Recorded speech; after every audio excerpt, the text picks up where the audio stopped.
ဒီနေ့မှာတော့သမီးကပုံစံမှာဖြစ်ပါတယ်ဘာပုံစံလဲဆိုတော့သမီးကခုံမီပုံစံနဲ့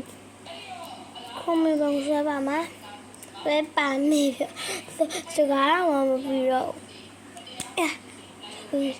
ရေကြောင်းမင်းတို့ဒီနားမှာပေါ့နော်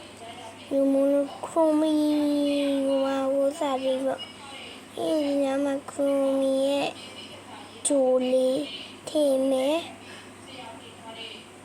ဟုတ်ပြီပေါ့နော်အားလုံးပြောအောင်မေးဆိုစရာလေးသဝေပါလို့တောင်းဆိုကြပါလေမင်းကသမီးရတော့ဘယ်နေ့ဖြစ်သမီးအိမ်မှာတယောက်ဖြစ်နေတော့ပုံမထိုင်ဆွေးနေချိန်သူဆွေးရမလို့ပါအားကြောင့်သမီးတနားလူဆိုလို့ရှိရင်စရာလေးသဝေပါလေးတောင်းဆိုကြပါလေတော့မတနောင်းဆိုရင်တော့နေပြသွားလိုက်တော့ဘယ်လိုလဲကြည့်လားဟုတ်တယ်သူဒီမှာနှာခေါင်းရှိတယ်ပြီးဒါလေးဆွဲမယ်ပြီးပြီဆိုလို့ရှိရင်ဆရာလေးထဲဆောက်ကကြီးဝါလို့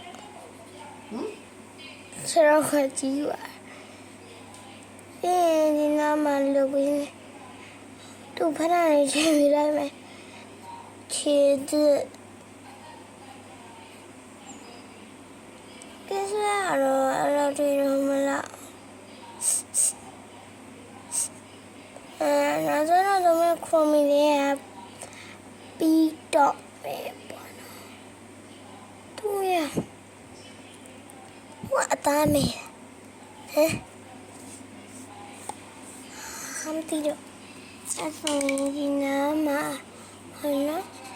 အမေအောင်နေချင်မေဟုတ်ပြီဗောနော်သမီးဒီဗီဒီယိုလေးကိုကြော်လိုက်ရပါ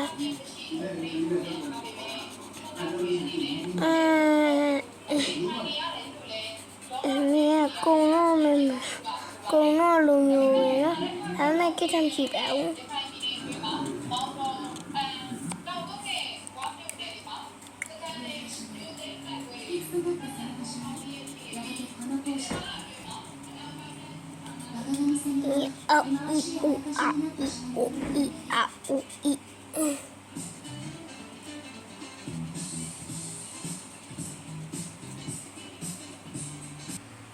ဆုံးမရအားလုံးဒီမှာကြည့်ပါ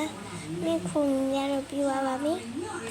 နောက်ကျတော့မင်းတို့ဘာပဲပုံစံကောင်းလေး next video မှာပြန်တွေ့ကြပါမယ် bye bye